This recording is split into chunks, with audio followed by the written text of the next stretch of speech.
Hizo cosas que solamente Dios puede hacer. Las personas de su día reconocieron esto, aunque algunas veces renuentemente. La contribución del Nuevo Testamento. Aunque el Nuevo Testamento no contiene ninguna declaración explícita de la doctrina de la Trinidad de Dios, puesto que en Primera de Juan 5:7 aparentemente no es un texto genuino de la Escritura, y aquí tratamos de ser lo suficientemente honestos para decir qué se puede y qué no se puede decir en base a lo que conocemos legítimamente de la Escritura. ¿Ok?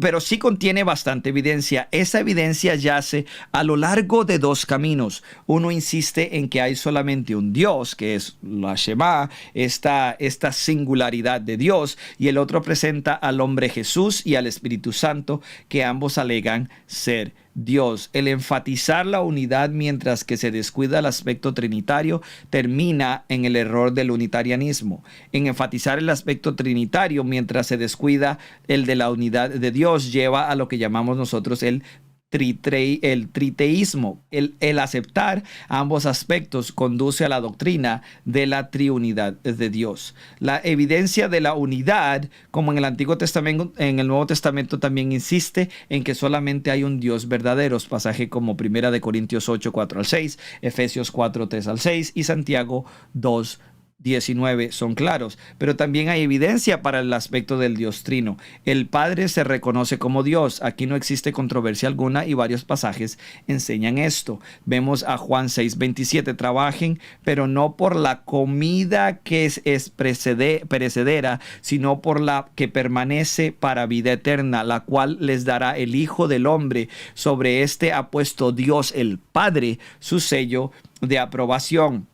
Según la previsión de Dios el Padre, mediante la obra santificadora del Espíritu, para obedecer a Jesucristo y ser redimidos por su sangre, que abunden en ustedes la paz y gracia. Si el unitarianismo fuera correcto, este versículo sería una completa bobería, sería incongruente.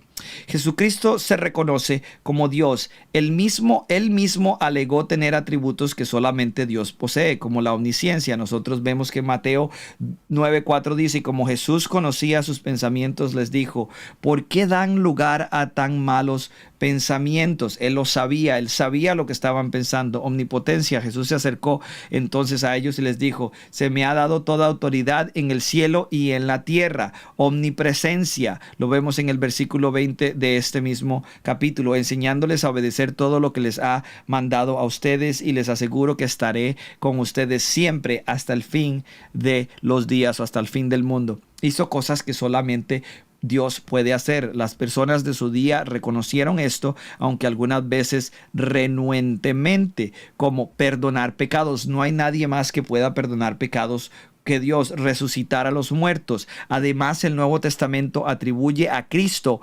obras que solamente Dios puede hacer, como sustentar todas las cosas. En Colosenses 1:17 nos dice que Él es anterior a todas las cosas, porque por medio de Él, de quien es Él, Jesucristo, forman un todo coherente. La creación, nosotros sabemos que Juan 1:3 dice, por medio de Él, quien Jesucristo, todas las cosas fueron hechas, y sin Él nada de lo creado llegó a existir. Si Jesús no es la segunda persona de la Trinidad y no es eterno, y no es parte de la Trinidad, y no es deidad en el mismo sentido del Padre y del Espíritu Santo, entonces decir que por medio de Él se crearon todas las cosas es una tontería, porque para poder crear algo se tiene que preexistir, y solo Dios es preexistente en el hecho de que tiene aceidad, y el juicio futuro de todos está en las manos de Jesús. Nosotros sabemos que en Juan 5:27 dice, y le ha dado autoridad para juzgar, puesto que es el Hijo del hombre. Y acordémonos que esta idea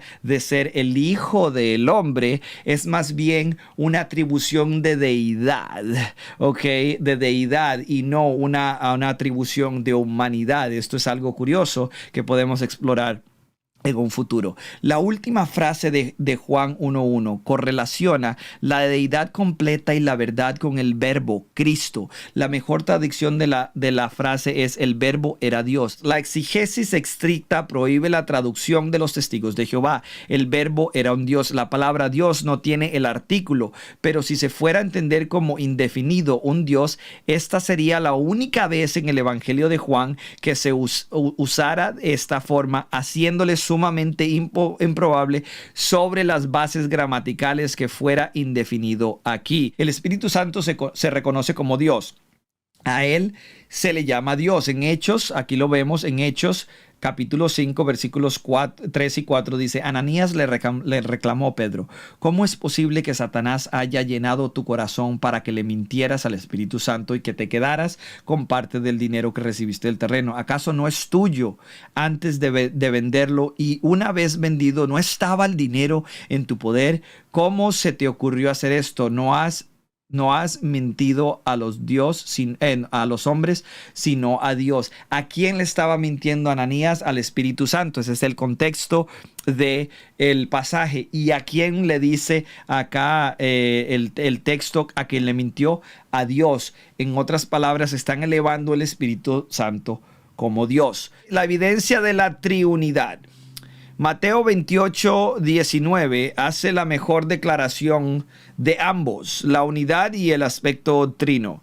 Por tanto, vayan y hagan discípulos de todas las naciones, bautizándolos en el nombre del Padre, el nombre del Hijo y el nombre del Espíritu Santo. Una vez más, no dice los nombres de X, Y, Z, dice el nombre de el Padre, el nombre del Hijo y el nombre del Espíritu Santo. Ok.